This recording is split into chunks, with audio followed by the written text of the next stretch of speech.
আসসালামু আলাইকুম ওয়া রাহমাতুল্লাহি ওয়া বারাকাতুহু। আলহামদুলিল্লাহি রাব্বিল আলামিন ওয়াস সালাতু ওয়াস সালামু আলা রাসূলিহিল কারীম ওয়া আলা আলিহি ওয়া সাহবিহি আজমাইন। আমরা আলোচনায় এক জায়গায় আলোচনা করছিলাম যে রাসূলুল্লাহ সাল্লাল্লাহু আলাইহি ওয়াসাল্লাম কিছু লোকের জন্য বলেছেন তারা আমাদের দলভুক্ত নয়, আমাদের দলভুক্ত নয়। তারা কারা কারা? আমরা বলেছিলাম যে আমরা পরপর দর্শে দেখব তারা কারা, যারা আমাদের দলভুক্ত নয়, অথচ তাদের নাম আমাদের মতো, তাদের খানা পিনা আমাদের মতো, লেবাস পোশাক আমাদের মতো, কিন্তু আমাদের দলভুক্ত নয়। তারা কারা? এক শ্রেণীর মানুষ আছে যারা কোরআন পড়ে, তার মানে কারা? আমাদের দলভুক্ত না, আমাদেরই লোক। তারা কোরআন পড়ে কিন্তু সাদা সিধা ভাবে সুর পছন্দ করে না। কিছু মানুষ আছে সুর পছন্দ করে না। সুরেলা বক্তৃতা অনেকে পছন্দ করে, অনেকে পছন্দ করে না। গান গাওয়ার মতো এই কোন বক্তৃতা? সে যাই হোক, বক্তৃতা যা হবে হোক, কিন্তু আল্লাহর কোরআন পড়ার সময়ে আমাদেরকে সুর করতে হবে। অবশ্য অনেক বেসুরো মানুষ আছে যাদের গলা হ্যাঁ, তাদের সুর করতে গেলে বেসুর আরো খারাপ লাগে। তো তারা সুর পছন্দ করে না। আপনার সৌন্দর্য না থাকলে আপনি সৌন্দর্যকে হিংসা করবেন, আপনার রাগ হবে, ওপরের সৌন্দর্য দেখে রাগ হবে। তো এই বেসুরো কিছু লোক আছে যারা সুর পছন্দ করে না, কোরআন পড়ার সময়েও সুর করে না। কিন্তু আমাদের শরীয়ত বলছে যে কোরআন পড়ার সময়ে সুর করতে হবে। রাসূলুল্লাহ সাল্লাল্লাহু আলাইহি ওয়াসাল্লাম বলছেন, লাইসা মিন্না মাল্লাম ইয়াতাগান্না বিল কোরআন। সে ব্যক্তি আমাদের দলভুক্ত নয় যে ব্যক্তি কোরআন নিয়ে তার কণ্ঠকে সুন্দর করে না, সুর করে না ইত্যাদি। আবু হুরায়রা থেকে বর্ণিত মুসনাদে আহমদ, আবু দাউদ, ইবনে হিব্বান, হাকিমের হাদিস এটা, যেখানে বলা হয়েছে যে সুর করে কোরআন পড়তে হবে। যদি কোরআন সুর করে না পড়েন ইচ্ছাকৃত, তাহলে সে মুসলমানদের দলভুক্ত নয়। তার মানে সে কাফের না, সেটা বলছি না। কেউ কাফের হতে পারে আর কেউ কাফের নাও হতে পারে। তার মানে হলো যে এই কাজ মুসলমানদের না। মুসলমান যদি তুমি হবে, আল্লাহর কালামকে ভালোবাসো, আল্লাহর কালাম পড়ার সময় সুর করে পড়ো। এতে কি হয়? মানুষের মনে পরিবর্তন আনে, মানুষের মনকে নরম করে। অনেক মানুষ বলে, হুজুর আমার তো অনেক চেষ্টা করি, চোখে পানি আসে না। কেন আসবে পানি? যদি আপনি ঠেকা খেয়েছেন, খাননি, ধাক্কা খেয়েছেন, খাননি, কোনো কষ্ট পেয়েছেন, পাননি, কোনো দুঃখ পেয়েছেন, পাননি, কোনো মুসিবত এসে আপনাকে গ্রাস করেনি, তাহলে আপনি কেন আপনার চোখে পানি আসবে? আপনি সুখী মানুষ। আর সুখী মানুষের চোখ থেকে পানি বের হওয়া কঠিন, তার হৃদয় কঠিন হয়ে যায়। যে জন্য হাদিসে আছে, বেশি হেসো না। বেশি হাসলে কি হয়? ইয়াকুম ওয়া কাসরাতাল যাহিক ফাইন্না কাসরাতাল যাহিকি তুমিতুল কলব। হৃদয়কে মৃত করে দেয়, মারা যায় হৃদয়। ফলে তার চোখে পানি আসবে কি করে? বেশি হাসি, আর বেশি হাসি মানেই হচ্ছে তার বিলাসিতা বেশি, তার সুখ বেশি। অতএব সে কাঁদতে পারবে না, তার চোখে পানি আসবে না। সুর করে কোরআন পড়া শুনে অনেক মানুষের হৃদয় গলে যায়। আপনি শুনেছেন, আপনারা জানেন, মাঝে মাঝে যাদেরকে আল্লাহ তাআলা সৌদি আরব আসার তৌফিক দিয়েছে এবং যাচ্ছেন মক্কা মদিনায়, মক্কাতে যাচ্ছেন, যখন নামাজ পড়েন, আপনারা বলতে পারবেন কার কোরআন শুনে আপনার হৃদয়ে নাড়া দেয়, সাড়া দেয়, আপনার হৃদয় কাঁদ হয়, আপনার চোখে যেন ভাষা ভাষা পানি আসে? কার কোরআন? সবাই এক বাক্যে বলবে, শেখ সুদেশ যে কোরআন, সেই কোরআন যেন ভিতরে অন্তরকে মর্মমূলে স্পর্শ করে, অন্তরের অন্তঃস্থলকে ছুঁয়ে যায়। এর মানে না বুঝলে, তাহলে মানে বুঝলে কি হবে, এর অর্থ বুঝলে কি হবে? সুতরাং সুর করে সুন্দর করে যদি কেউ কোরআন পড়ে, তো তার কোরআন পড়া শোনা, এ ব্যাপারে হাদিসে এসেছে, আল্লাহ রাসূল সাল্লাল্লাহু আলাইহি ওয়াসাল্লাম অনেক সাহাবীর প্রশংসা করেছেন। এমনকি কোরআন পড়া শুনে ফেরেশতা পর্যন্ত অবতীর্ণ হন। আর সেই কোরআন শুনে সাকিনা বলা হয়, প্রশান্তি অবতীর্ণ হয়। সুতরাং কোরআন পড়ার সময় সুর করে পড়তে হবে। এখন আপনি বলেন, হুজুর আমার তো গলা এরকম সেই রকম, আমার গলা তো ভালো নয়, আমি সুর করব কি করে? সুর করতে গেলে আরো বেসুরো হয়ে যায়, তার মানে আমি সুর না করি, সাদাভাবে পড়ি। তো হ্যাঁ, তো একটা কথা বলে রাখি, সুর করবেন, সুর করতে গেলে টান দিতে হবে, তাই না? যেখানে সেখানে টানলে হবে না। বাংলার মতো বাংলা গানে আপনি যেখানে টানবেন সমস্যা নেই, তাই না? বাংলা কবিতা আপনি সুর করে পড়বেন, গজল সুর করে পড়বেন, কোনো সমস্যা হবে না। যেমন উদাহরণস্বরূপ, দুলোকে ভুলোকে সকলে ছাড়িয়া তোমারই চরণে পড়ি হে লুটাইয়া, বলে না? দুলোকে ভুলোকে সকলে ছাড়িয়া, এই যে বলে দুলোকে ভুলোকে সকলে ছাড়িয়া, সমস্যা আছে? আর যে বলে দুলোকে ভুলোকে সকলে ছাড়িয়া, সমস্যা আছে? কোন সমস্যা নেই। কিন্তু আরবিতে এটা চলবে না। আরবিতে যদি আপনি যেখানে সেখানে টান দেন ইচ্ছা মতো, এইটা চলবে না। এবার যদি আপনি কুল হুয়া আল্লাহু আহাদ আল্লাহুস সামাদ, কি হলো হবে সাহেব? চলবে না? না না। আমাদের এক ইমাম সাহেব ছিলেন, তো সে বেচারি বলছে না, কোরআন পড়তে গেলে শেষে টান দিতে হয়। আলহামদুলিল্লাহ রাব্বিল আলামিন আর রহমানির রহিম, সত্যি টান দিতে হয়। ভাবছি কি সব জায়গাতেই টান দিতে হবে। তেমনি কুল হুয়াল্লাহু আহাদ আল্লাহুস সামাদ, বাহ, এই ইমাম সাহেব তার পিছনে নামাজ পড়েছি, নামাজ হবে? আল্লাহুল মুস্তাআন। মানে জ্ঞান নেই, কোথায় টান দিতে হবে জ্ঞান নেই। ওই একটা আন্দাজ করে নেয়, কোন রকম কোরআনটা পড়া শিখেছে, কোথায় টান দিতে হবে মানে তাজউইদ জানে না। তাজউইদ না জেনে যদি কেউ ইচ্ছা মতো টান টন দেয়, তাহলে কোরআনের ঠ্যাং ভেঙে, বুঝতে পারছেন? তাহলে তো কোরআন পড়ার জায়গাতে কি হবে? সবের জায়গায় গোনাহ হবে। এই জন্য টান দেবেন, কিন্তু জেনে শুনে, যেখানে সেখানে টান দিলে হবে না। আপনাকে যদি অপারেশন করতে দেওয়া হয়, ডাক্তার যারা তারা জানে যে কোন রোগটা কাটা, কোন রোগটা কাটার না, কোনটা কাটতে হবে না। আন্দাজে যদি আপনি চাকু নিয়ে বলে দেখ রে সব, তাহলে তো সার্জেন আর প্লাম্বার এক হয়ে যাবে, তাই না? না না, সার্জেন জানে যে হ্যাঁ কোথায় কাটতে হবে, কিভাবে কাটতে হবে, সূক্ষ্ম তাদের সব। আজকাল তো মাশাআল্লাহ টিভির মাধ্যমে, কি বলে আপনার, কম্পিউটারের মাধ্যমে সমস্ত ছবি আসছে, সব সূক্ষ্মভাবে করতে পারছে। কিন্তু যদি আপনি একটা কাটতে গিয়ে আর একটা কেটে দেন, তাহলে সর্বনাশ হবে। সুর করলেই হবে না, বরং যেখানে টানতে হবে সেখানে টানা হবে, আর যেখানে টান নেই সেখানে টানা যাবে না। কুল হুয়াল্লাহু আহাদ, আহাদ নয়, আহাদ, আল্লাহুস সামাদ। কারণ এখানে টানের অক্ষর তিনটে, তাই না? কি? আলিফ ওয়াও ইয়া। যদি তার না থাকে, টানের যে হরফ না থাকে, টানের কারণ না থাকে, তাহলে আপনি অকারণে টানলে পরে কি হবে? আরবির অর্থই বদলে যাবে। এই বাংলা নয় যে টানলে হয় টান, অবশ্য বাংলাতেও আছে, বাংলাতেও টানটন কিন্তু ব্যবহার হয় না, আর সেখানে গোনা আর সওয়াবের কোনো ব্যাপারই নেই। হ্যাঁ, সেখানে যদি আপনি বলেন যে টান দিলে না দিলে গোনা হবে, কিন্তু মানুষ বুঝে নেবে, তাই না? এমনকি উচ্চারণে যে সিন শিন, সিন শিনের উচ্চারণও আমাদের আরবিতে অর্থ পাল্টে যাবে, বাংলাতেও পাল্টে যায়। সব এসেছে, সব এসেছে মানে কি? দন্তস্ব, যে স দন্ত দাঁত দিয়ে উচ্চারণ হয় স, সেই সব এসেছে মানে সবাই এসেছে। কিন্তু তালব্যস্য, যে স তালু থেকে উচ্চারণ হয় তাকে বলে তালব্যস্য।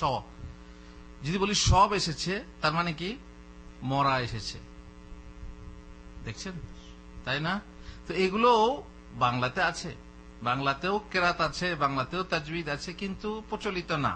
আর তাতে গোনা হওয়া না হওয়া ব্যাপার না। সেখানে হয়তো কিছু মানুষ বুঝতে পারে, কিছু মানুষ পারে না, এইরকম আছে কিছু শব্দ এরকম বাংলাতে আছে, যদি আপনি সেভাবে বলেন তো বুঝতে পারা যাবে না। হ্যাঁ, নীর মানে কি?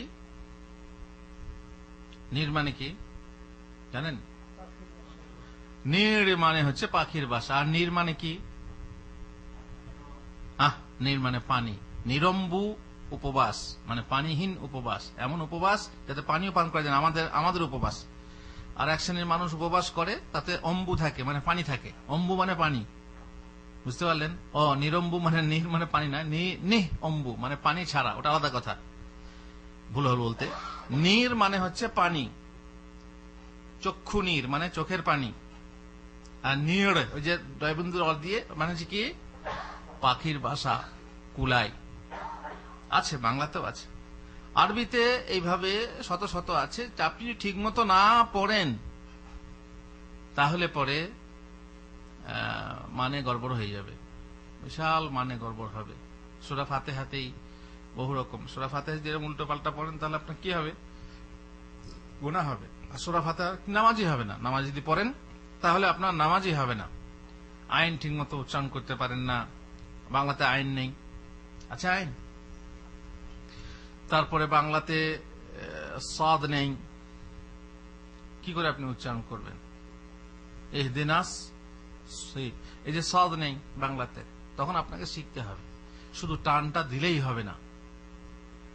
গায়রিল মাগদুবি আলাইহিম ওয়ালাদ-দাল্লিন অনেকে পড়ে, আগা অনেকে পড়ে গায়রিল মাগদুবি আলাইহিম ওয়ালাদ-দাল্লিন, কারণ বাঙালি ওর তো না দাদ আছে আর না দা আছে, কি বুঝবে অত, বুঝতে পারছেন? এই জন্য আমার মাঝে মাঝে ঝগড়া হয় না, দাল্লিন না জাল্লিন, দাল্লিন আর জাল্লিনে ঝগড়া হয়, কিন্তু না দাল্লিন ঠিক আর না জাল্লিন ঠিক।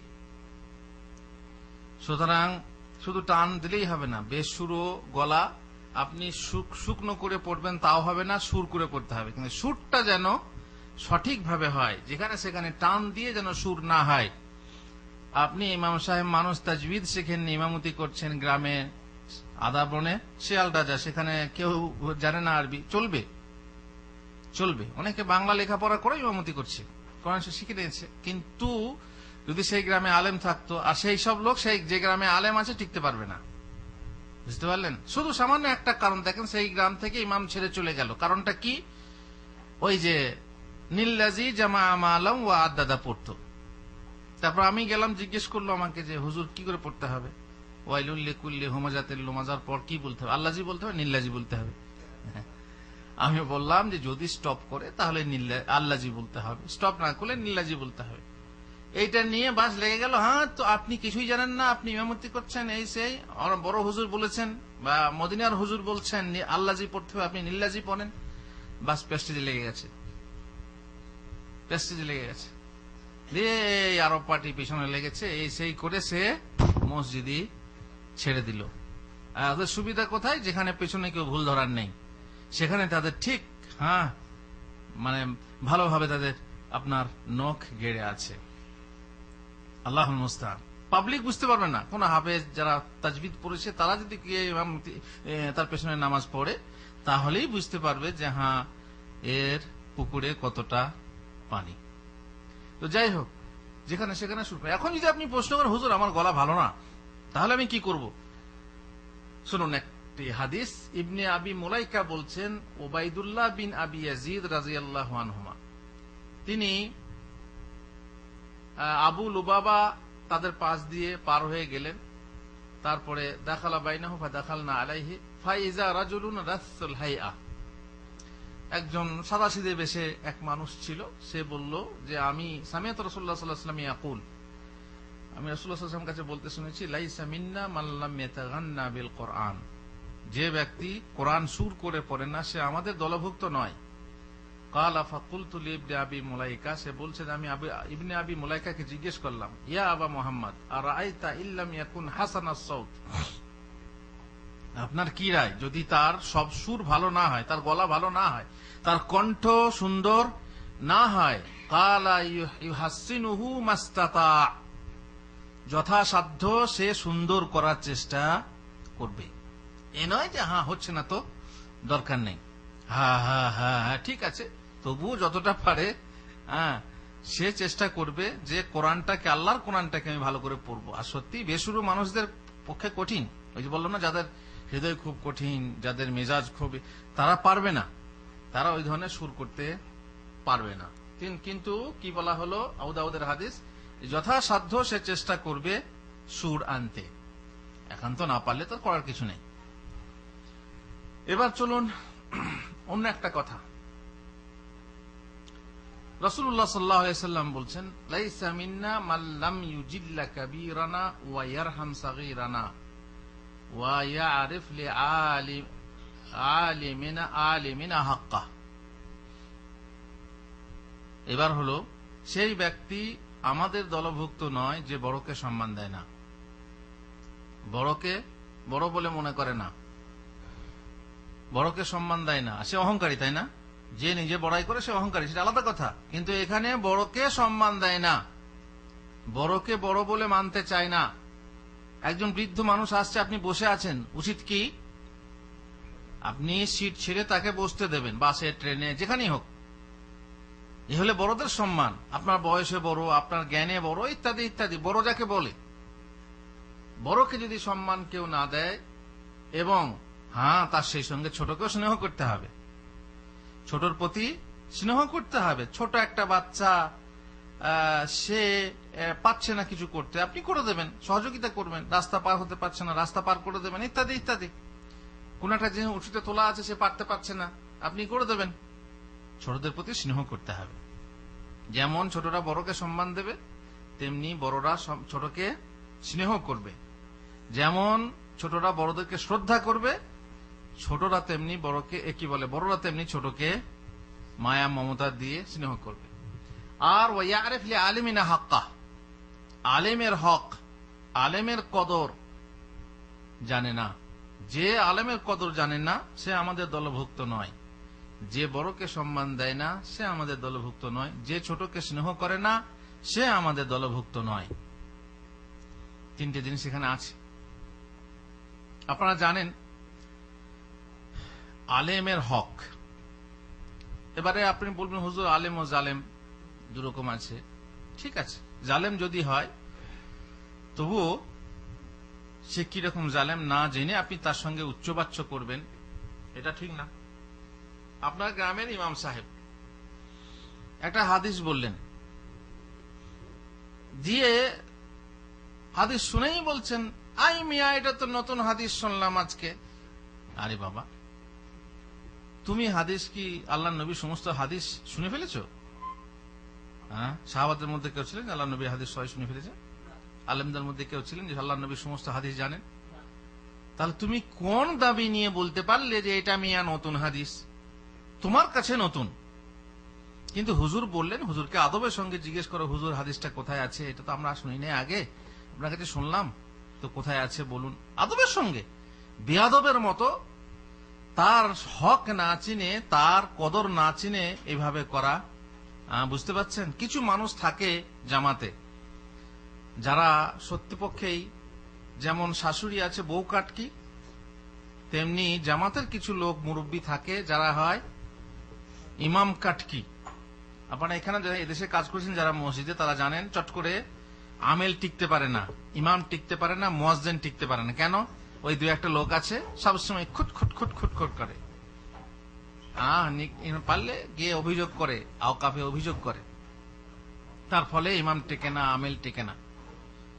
তেমনি ইমাম সাহেব আছেন, তার নানা ভুল, অবশ্য ভুল যদি সত্যি ভুল হয়, যেমন এই যে বললাম নিল্লাজি জামা মালা, এই যদি কেউ পড়ে তার কি করবেন, কুল হলা ওয়াহাদ যদি কেউ পড়ে, সে সত্যি ভুল, তাকে ভুল ধরেন, কিন্তু কি আদবের সাথে।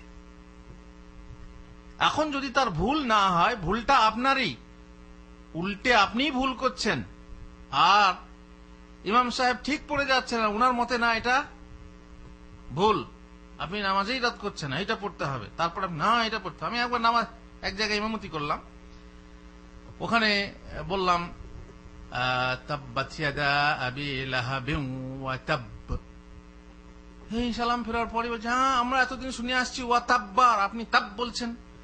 আরে এ কোন কথা হল? একটা আলেমের সঙ্গে কথা বলবে, তার আদব আছে, আদব বেয়াদবের মতো, তাও আবার নিজেরটাই ভুল, তবুও বলছে আলেমের ভুল ধরছে। আর এক জায়গায় জানাজার নামাজ পড়লাম, সেখানে অবশ্য জোরে জোরে পড়া যায়, জোরে জোরে পড়েছিলাম, এই যে কি বলে আপনার এই দোয়াটা, اللهم اغفر لحينا وميتنا وشاهدنا وغائبنا وصغيرنا وكبيرنا وذكرنا وانثانا اللهم من احييته منا فاحيه على الاسلام ومن توفيته منا فتوفه على الঈমান। ইসলাম আর ঈমান, সে বেচারি বাংলাতে মুখস্থ করেছে আল্লাহ আলাল ইসলামি ওয়া আলাল ঈমানি, বুঝতে পারলেন?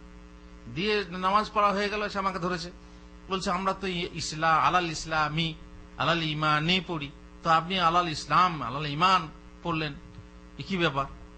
ঠিক আছে, আদবের সঙ্গে যদি বলে, জিজ্ঞাসা করে, কেউ যদি না জানে, এগুলো তো বোকার প্রশ্ন, তাই না? কিন্তু যদি কেউ না জানে প্রশ্ন করে, আদবের সঙ্গে করবে যে হুজুর কি ব্যাপার, এটা কি এরকম পড়া চলবে না, এটা ঠিক না, এটা ঠিক, তাই না? কিন্তু সে এমন ভাবে বেয়াদবের মতো প্রশ্ন করছে যে যেন আমারটাই ভুল। ওরা আজীবন পড়ে আসছে, মুরব্বী হয়ে গেছে, তারা ভাবছে ওইটাই ঠিক, আমাদের হুজুর শিখিয়ে দিয়েছে আলাল ঈমানি। আমি বললাম দেখুন, আলাল ঈমানে বলবেন, আমি আমারটা যুক্তি দিচ্ছি, আমি যেটা পড়লাম এটাই ঠিক। আরবি ভাষার নিয়ম হচ্ছে শেষকালে স্টপ করলে পরে জেদ যাবার পড়া হয় না। আপনি কোরআন পড়লেও বুঝতে পারবেন। আপনি তো ইমাম সাহেবের পেছনে নামাজ পড়েন, প্রত্যেক ইমাম সাহেব বলে আলহামদুলিল্লাহ রাব্বিল আলামিন, না আলামিনা বলে? বলছে না আলামিন, ওখানে আলামিন আছে, না আলামিনা আছে, দেখবেন কোরআন শরীফ খুলে দেখবেন আলামিনা আছে। আর রহমানির রাহিম দেখবেন ওখানে লেখা আছে আর রহমানির রাহিমি। যদি আপনি বলেন আলামিনা পড়তে হবে, রাহিমি পড়তে হবে, তাহলে এখানেও আলাল ইসলামি ও আলাল ঈমানি পড়তে হবে। ভারী মুশকিল, না জানা এক কঠিন রোগ। কিন্তু সেই না জানাটাকে নিয়ে যদি আপনি কারোর সামনে এমন বোকার মতো প্রশ্ন করেন, বরং নিজের ভুলটাকে আপনি এমন ভাবে একজন আলেমের সাথে তর্কতে জড়িয়ে যান ভুলটাকে সাথে নিয়ে, তাহলে পরে তো খুব দুঃখের কথা, খুব দুঃখের কথা। একবার ইমামতি করতে গিয়ে বললাম যে আপনারা কাতার সোজা করেন, এটা আরবিতে বলে না, এখানে ইস্তাউ বলে না, ইস্তাউ ইতাদিলু আসাউ সুফুফাকুম ফাইন্না ইতমাম আস-সাফফি আও সুফুফি মিন তামামিস সালাহ। আমি এটা বাংলাতে বললাম, কাতার সোজা করে নিন, কাঁধে কাঁধ মিলিয়ে নিন, পায়ে পা মিলিয়ে নিন, কারণ কাতার সোজা করা হচ্ছে নামাজের পূর্ণাংশ। চট করে ওই সময়েই নামাজ শুরু করার আগেই বলে দিল, এ তো কোনদিন শুনে নাই যে কাতার সোজা করলে তবে নামাজ পূর্ণ হবে। আমি বললাম দেখুন, বহু কথাই আপনারা শোনেননি বা শুনেছেন, খেয়াল করেননি, এটা হাদিসে আছে। এই তো আপনি গামছা গায়ে দিয়ে, অবশ্য পাড়া গ্রাম, চাষি মানুষ, গামছা গায়ে দিয়ে নামাজ পড়ছেন, তো গামছাটা মাথায় নিয়েছেন আর পেটটা বেরিয়ে রয়েছে। এটা তো বলা হয়েছে যে পেট বার করে নামাজ পড়া হবে না, কাঁধ বার করে নামাজ পড়া নিষেধ করা হয়েছে, তাহলে পেটটা কি করে বের করা হবে? আর মাথাটা ঢেকেছেন, তাই না? মাথাটা ঢেকেছে, কেন মাথা ঢেকে নামাজ পড়তে হয়? আচ্ছা নামাজ পড়ুন, নামাজ পড়ুন। আরে নামাজ পড়ুন কি? তার মিটার গরম হয়ে গেছে, তার মিটার গরম হয়ে গেছে, ভুল ধরা হয়ে গেল, আবার তাকে ব্যক্তিগতভাবে ভুল ধরা হলো, হ্যাঁ মিটার গরম হয়ে গেছে। পেটটা বার করে মাথাটা ঢেকেছো যখন বললাম, তখনও মিটার গরম হয়ে গেছে, হ্যাঁ নামাজ পড়ুন, নামাজ পড়ুন। এই হচ্ছে যাদের নিয়ে কাজ, আল্লাহ মুস্তান। এই কাজ যে করো কঠিন, আপনার মনে আছে ওখানে প্রশ্ন করেছিলাম ওই যে বাইজি সাহেবকে, যে পানি में आग लगाना है मुश्किल, हाँ दरिया में बहती हुई दरिया को फिराना है मुश्किल, मुश्किल तो है मगर इतना नहीं जितना बिगड़ी हुई कौम को फिराना है मुश्किल। এই জাত যে বিগড়ে আছে, একজন পুরনো বাপদাদাদের যে ধরে আছে আঁকড়ে, এইটাকে সংশোধন করা বিশাল কঠিন। বলতে যান সে গাছ থেকে পড়বে, একদম বিশ্বাসই করবে না যে এটা কি করে হতে পারে। ঠিক আছে, কিভাবে হতে পারে সেটা প্রশ্ন হলো যে প্রথম রমজান, তো কি করা যায়? হ্যাঁ মৌলী সাহেব, সেহরির সময় উঠাইতে হবে, বলতে হবে যে সেহরির সময় হয়েছে, আপনারা সেহরি খেয়ে নেন। আমি দেখুন, এই শ্রেণীর কথা তো ইসলামে নেই যে সেহরির সময় উঠাইতে হবে। আল্লাহ নবী সাল্লাল্লাহু আলাইহি ওয়াসাল্লাম একটা ব্যবস্থা দিয়েছেন, আজান দিতে বলেছেন, আজান দেওয়ার ব্যবস্থা আছে। আল্লাহ নবী দুটো মুয়াজ্জিন ছিলেন, দুই মুয়াজ্জিন দুই সময় আজান দিতেন, তো আজান দিই বাস। এই কি কথা, সেহরির সময় আজান, এবার কি কথা হলো, ফজরের আগে আবার আজান, হ্যাঁ এখন কথায় নতুন হাদিস, এই সে লেগে গেল জামাতে।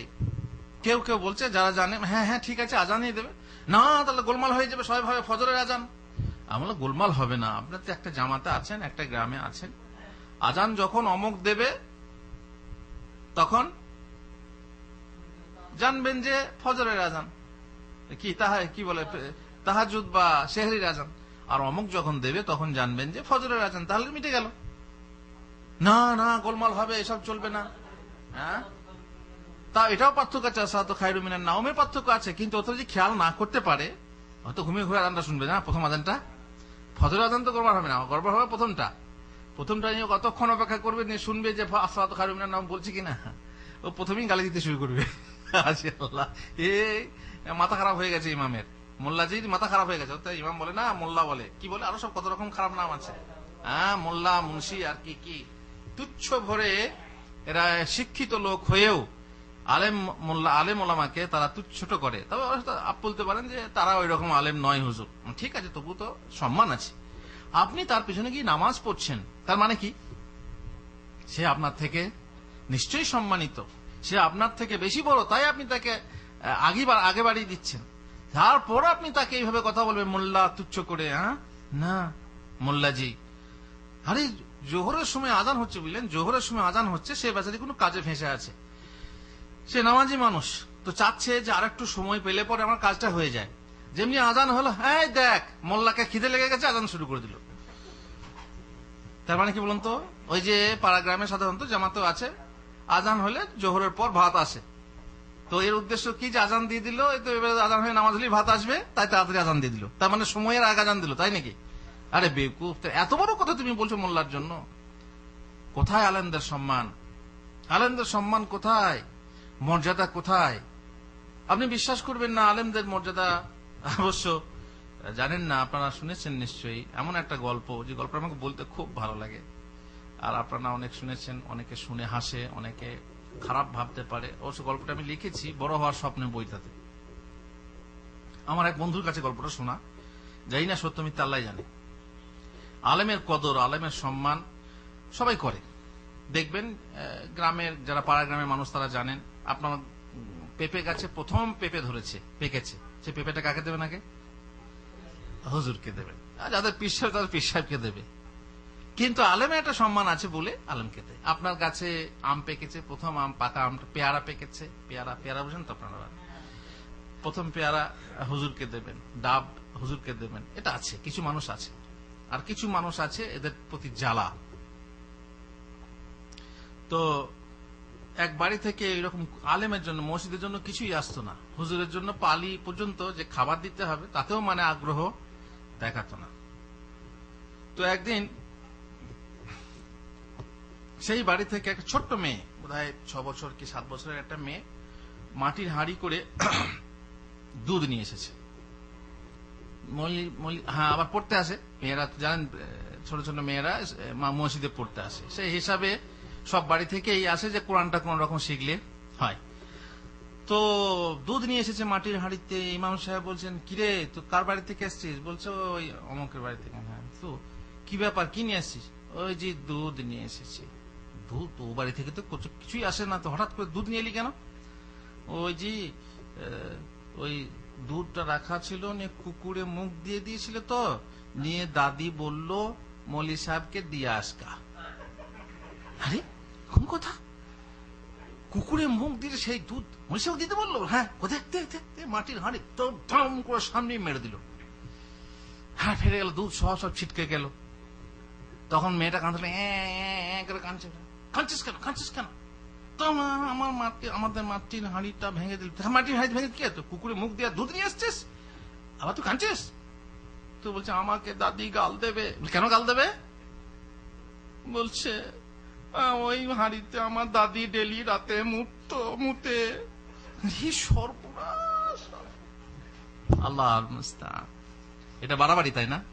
জানি না, আমি বলি, কেননা আলেমদের মানে কিছু লোকের কাছে আলেমদের, হুজুরদের, মোল্লাদের কেমন সম্মান এটা পরিস্ফুট।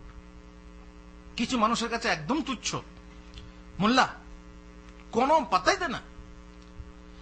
তো যাই হোক, এইভাবে যদি মর্যাদা হয়, আলেমদের মর্যাদা হয়। আমি জানি এক বাড়ি থেকে ভাত এসেছে, দেখেছি আমি, এক বাড়ি থেকে ভাত এসেছে। তো ভাত এলে পরে আপনার বললাম, হুজুর এসব কথাগুলো পেলেন কোথা থেকে? ইমামতির অভিজ্ঞতা আছে, ইমামতি করেছি। তো ভাত এসেছে, কেউ যার যেমন থাকে, আমাদের দেশে সরপোষ বলে, সরপোষ বলে না, ওই যে লতা দিয়ে তৈরি, বাঁশের দিয়ে তৈরি থাকে, ঢাকা হয়, ভাত ঢাকা হয়। তো যাদের নেই তারা কি করে, তোয়ালি গামছা ইত্যাদি ঢেকে দেয়। এক বাড়ি থেকে ভাত এলো, সে তোয়ালি ঢেকে দিয়েছে, তোয়ালিটা এত নোংরা, যা হবে হোক, ভাত তোয়ালিটা তুলে যেভাবে রেখেছে আর দেখছে অমনি মুরগির কি বলে গু, মুরগির গু। আপনি ভাত খেতে পারবেন? একজন ইমাম সাহেবকে আপনি খাবার পাঠালেন, একটা পরিষ্কার পরিচ্ছন্ন জিনিস দিয়ে ঢেকে দেন, তা নয় নোংরা। তার উপরে আপনি দেখেননি, হয়তো কোথাও নিচে পড়েছিল, সেখানে মুরগিতে গিয়ে পারাক্রান্ত মুরগি পেলেছে বাড়িতে, মুরগিতে পায়খানা করে দিয়েছে, খেয়াল করেনি, ইচ্ছা করে করেছে বলে মনে হয় না, ইচ্ছা করে, আমি বলছি যে ইচ্ছা করে করেছে, কিন্তু তবুও মানে হেলা ফেলা দেখুন, অবহেলা দেখুন, যে একটা মানুষকে দিচ্ছি সেটা ভালো করে দিতে হবে, সেটা খেয়াল রাখে না। বাড়ির মেয়েরা পর্যন্ত খেয়াল করে না। মোল্লাজি, বহুত কষ্ট করতে হয়, পড়তে হলে তো বটে, আর পড়াতে হলেও বটে। হ্যাঁ, তা কথা হলো কি, যে সে আমাদের দলভুক্ত নয়, আমাদের কাজ এটা নয় যে আলেমের হক চিনব না, আলেমের কদর করব না। আলেম যদি ভুল বলছে, ঠিক আছে, তার প্রতি আদবের সঙ্গে তর্ক করবো। জাদিলহুম বিল্লাতি হিয়া আহসান, এটা কাদের জন্য বলা হচ্ছে? তর্ক করতে সুন্দর পদ্ধতিতে বলা হচ্ছে আহলে কিতাবের সঙ্গে, কাফেরদের সঙ্গে। তাই জন্য আলেমের সঙ্গে তর্ক করলে আদবের সঙ্গে করতে হয়। হঠাৎ করে তাকে গালি দিয়ে, হ্যাঁ মোল্লা কি জানে, কত পড়েছ ইত্যাদি, না না, আলেমের কদর যে জানে না সে আমাদের দলভুক্ত নয়। অন্য এক হাদিসে রাসূলুল্লাহ সাল্লাল্লাহু আলাইহি সাল্লাম বলছেন, আহমদ, তিরমিজি, হাকিমের হাদিস, লাইসা মিন্না মান লাম ইয়ারহাম সাগীরানা ওয়া ইয়ারিফ শারাফা কাবীরানা, সে আমাদের দলভুক্ত নয় যে ছোটকে স্নেহ করে না এবং বড়দের মর্যাদা চেনে না। অন্য এক হাদিসে, তিরমিজির হাদিস, রাসূলুল্লাহ সাল্লাল্লাহু আলাইহি ওয়াসাল্লাম বলেছেন, লাইসা মিন্না মান লাম ইয়ারহাম সাগীরানা ওয়া ইউওয়াক্কির কাবীরানা, বিভিন্ন শব্দে, সে ব্যক্তি আমাদের দলভুক্ত নয় যে আমাদের ছোটকে স্নেহ করে না এবং বড়দেরকে শ্রদ্ধা করে না। বড়দেরকে শ্রদ্ধা করা, এবারে বড়দেরকে শ্রদ্ধা করা তো আবার সমস্যা আছে, কিছু তো বাড়াবাড়ি হয়ে যায়। বাড়াবাড়ি বলতে আপনি তার পা ছুঁয়ে সালাম করবেন, এটা বাড়াবাড়ি হয়ে গেল না?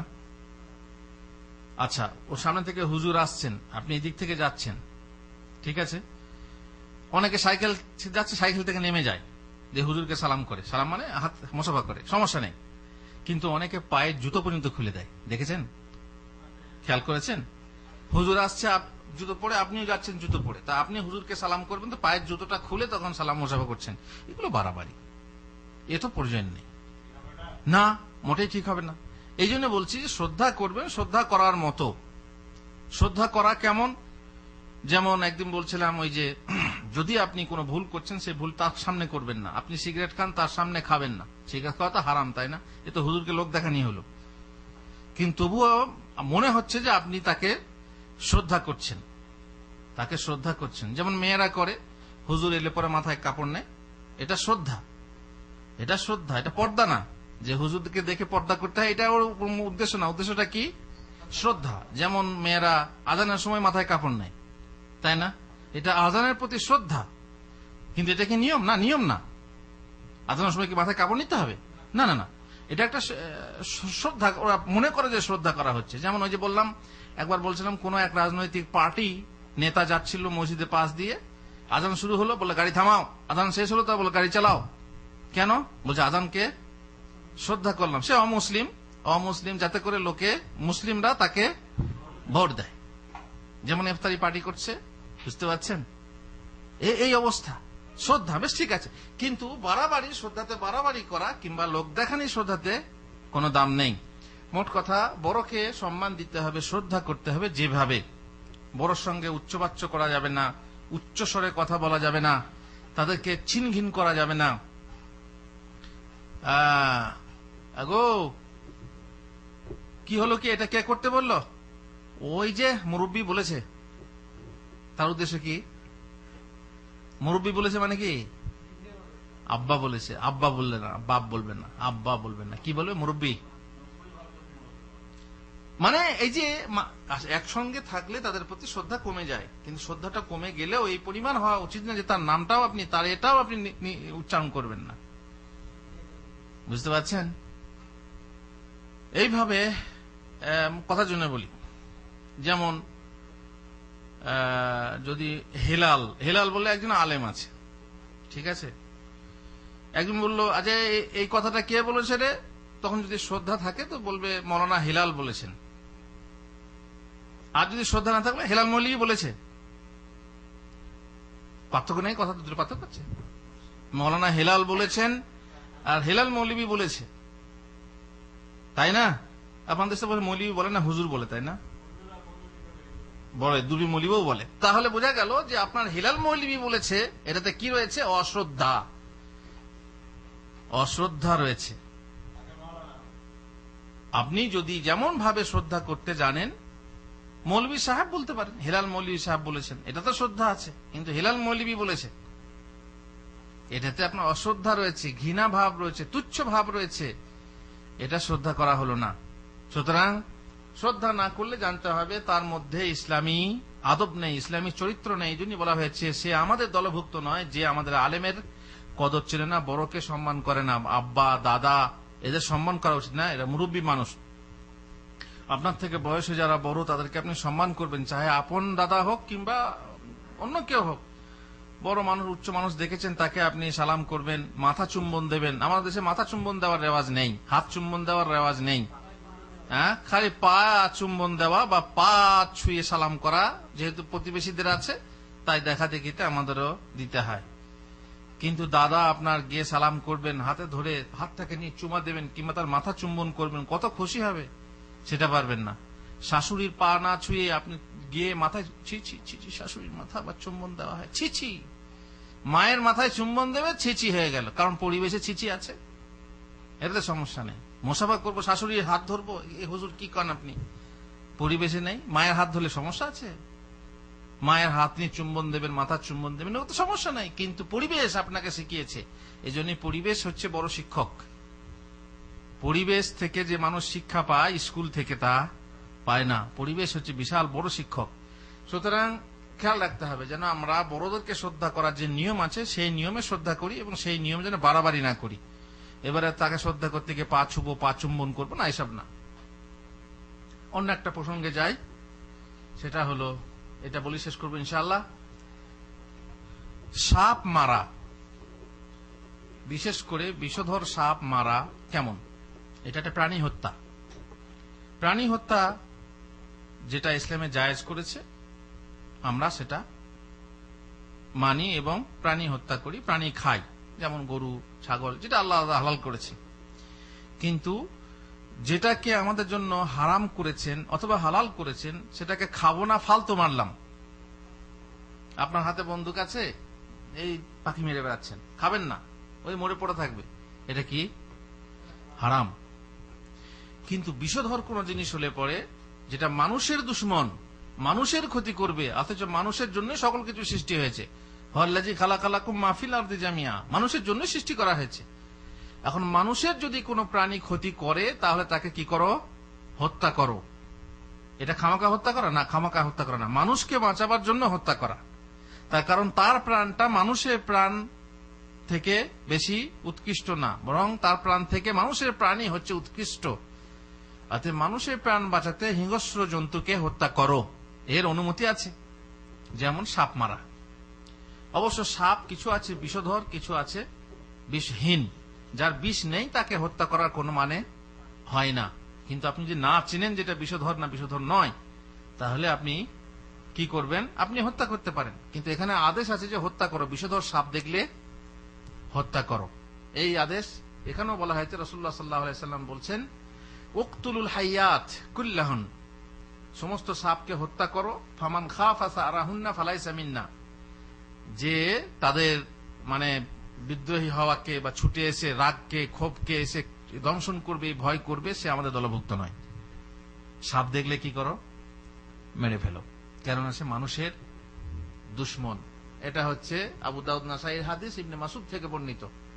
অন্য এক বর্ণনায় আছে, মান রাআ হাইয়াতান ফালাম ইয়াকতুলহা মাখাফাতা তালাবিহা ফালাইসা মিন্না, যে ব্যক্তি সাপ দেখলো এবং কামড়ে দেবে, দংশন করবে, ভয়ে তাকে হত্যা করলো না, সে আমাদের দলভুক্ত নয়। আর অন্য একটা রাওয়ায়াত আছে মান তারাকাল হাইয়াত মাখাফাতা তালাবিহিন্না ফালাইসা মিন্না, যে ব্যক্তি সাপ ছেড়ে দিল, মানে হত্যা না করে ছেড়ে দিল, ছেড়ে দিতে যা হবে হোক, ঘরে আছে সমস্যা নেই চলে যাবে না, তাহলে পরে সে আমাদের দলভুক্ত নয়। বোঝা গেল কি? বিষধর সাপ দেখলে কি করতে হবে? মেরে ফেলতে হবে। তবে সাবধান, ঘরে যদি কোনো সাপ দেখেন তাহলে ঘরের সাপকে চট করে মারবেন না। কেন? কারণ কিছু কিছু জিন সাপের আকার ধরে আপনার ঘরে বাস করতে পারে, সেই ক্ষেত্রে তাকে 3 দিন সতর্ক করতে হবে। জিন হয়তো সরে যাও, না হয় তোমাকে হত্যা করবো। যদি না শোনে আর বারবার আপনি দেখেন যে সাপটা ঘর ঢোকা বার করছে, তাহলে পরে আপনি তাকে হত্যা করে ফেলুন। কারণ নবী সাল্লাল্লাহু আলাইহি ওয়াসাল্লামের যুগে এক যুবক নতুন বিয়ে করে খন্দক করতে গিয়েছিলেন সাহাবী। তারপরে কোনো কাজের জন্য বা যাই হোক খাবার জন্য কিছুর জন্য বাড়িতে ফিরে এলো, তখন দেখছে বউ, নতুন বউ, দেখেন গায়রাত, দেখেন গায়রাত কাকে বলে? বউয়ের প্রতি একটা ঈর্ষা। আপনি বাড়িতে এলেন, দেখলেন বউ বাড়িতে নেই, আধ ঘন্টা পর এলো, কি গো কোথায় গেছিলে? ওই দোকানে গেছিলাম। ও আচ্ছা ঠিক আছে। এই একটা বেপর্দা একবারে, হ্যাঁ খালি বুকের উপরে কাপড়টা আছে, বাকি সব ফাঁকা, মাফি মুশকিল।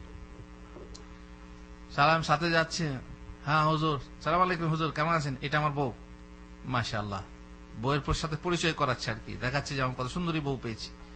এরকমও লোক আছে। আর এই লোক যে বাড়িতে এসে দেখলো তার নতুন বউ ঘর ছেড়ে বাড়ির দরজাতে এসে দাঁড়িয়ে আছে, হাতে ছিল বর্ষা, বর্ষা তুলে তাকে মারতে যাচ্ছে। তুমি বাড়ির বাইরে কেন? বাড়ির বাইরে কেন? এখন হয়তো অনেক মহিলা বলবে হুজুর তো মহিলা বিদ্বেষী, নারী বিদ্বেষী। হ্যাঁ, ওই যে আপনাদের রুমানা মঞ্জুর না রোমান মঞ্জুর কি একটা মেয়েকে যে চড় মেরেছিল স্বামী, যে মোল্লাদের দোষ দিচ্ছিল, বলছে ইসলামে মারার অধিকার আছে, এর মোল্লারা অধিকার দিয়ে আমাদের নারীর অধিকার ক্ষুণ্ণ করেছে, ইত্যাদি ইত্যাদি। না না, আমি তা বলছি না।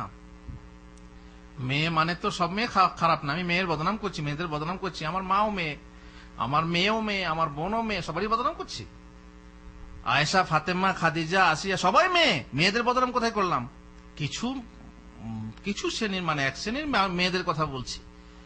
তো যদি বেপর্দা হয় তাহলে, বেপর্দা এখানে বাইরে দাঁড়িয়ে আছো, নেজা কি বলেকে আপনার বর্ষা নিয়ে মারতে যাচ্ছে, তখন সেই মহিলা বলছে এ আব্দুল্লাহ তাড়াহুড়ো করো না, ভিতরে গিয়ে দেখো কেন আমি বাইরে আছি। তারপরে ভিতরে গিয়ে দেখছে তার বিছানার উপরে একটা বিশাল সাপ ওই যে চক্করে বেঁধে শুয়ে আছে। হে তাড়াহুড়ো করে ওই বর্ষাটাকে দিল গেঁথে, যেমনি গাঁথলো তেমনি, বরং গেঁথে নিয়ে তারপর দেওয়ালাই ভাবে গেঁথে দিল, যেমনি গাঁথলো আর অমনি তখন একটা এমন লাফ দিল সাপটা যে সে ওই গাঁথা নিয়েই লোকটাকে জড়িয়ে ধরলো এবং শেষকালে ধস্তাধস্তি করতে করতে সাহাবারা বলছেন জানি না যে কে আগে মরল, সাপটা মারা গেল কিন্তু যুবকও মারা গেল। তখনই রাসূলুল্লাহ সাল্লাল্লাহু আলাইহি ওয়াসাল্লাম খবর গেলেন, বললেন যে তোমাদের ঘরে যদি কারো সাপ থাকে, কারণ উনি বুঝতে পারলেন যে এটা সাপ নয়, সাপের আকারে জিন। অতএব 3 দিন তাকে সময় দেবে, অথবা 3 বার সময় দিয়ে তাকে, সে যদি না সরে যায় তখন তাকে তোমরা হত্যা করতে পারবে, যাতে করে নিজের ক্ষতি নিজে না হয়। যেমন গর্তে পেশাব করতে নিষেধ করে, তাই না? কেন? যাতে করে ওই গর্ত থেকে কোনো কিছু এমন জন্তু, বিছা বা বিছু বা সাপ বেরিয়ে এলো, এসে তোমাকে দংশন করবে, সাবধানতার জন্য, সতর্কতার জন্য এটা বলা হয়েছে। এই জন্য আপনিও সাপ মারতে আদেশ আছে ঠিকই, মানুষের দুশ্মন বলে, কিন্তু তাড়াহুড়ো করবেন না, বিশেষ করে বাড়ির ভিতরে। বাইরে হলে তো কোনো সমস্যাই নেই, বাইরে আপনার জন্য হুকুম হচ্ছে আপনি তাকে মেরে ফেলবেন। যাক, আরো কথা আছে, এমন কিছু মানুষ যারা আমাদের দলভুক্ত নয়, পরে বলবো ইনশাআল্লাহ। আল্লাহ আমাদেরকে তৌফিক দেন, আমরা যেন নবীর উম্মতি সঠিকভাবে হতে পারি। আল্লাহুম্মা আমিন। ওয়া সাল্লাল্লাহু আলা নবিয়িনা মুহাম্মদ ওয়া আলা আলিহি ওয়া সাহবিহি আজমাইন।